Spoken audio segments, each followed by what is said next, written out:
হরে কৃষ্ণ। রাধা অষ্টমীর মহিমা কি?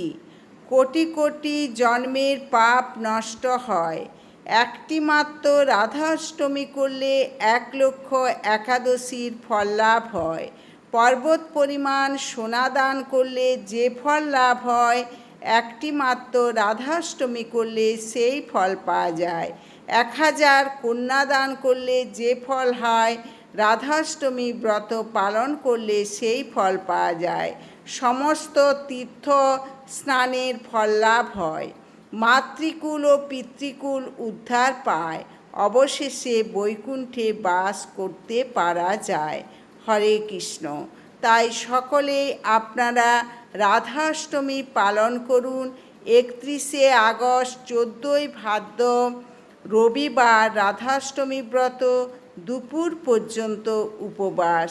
আপনারা সকলে মিলে রাধাষ্টমী ব্রত পালন করুন। হরে কৃষ্ণ।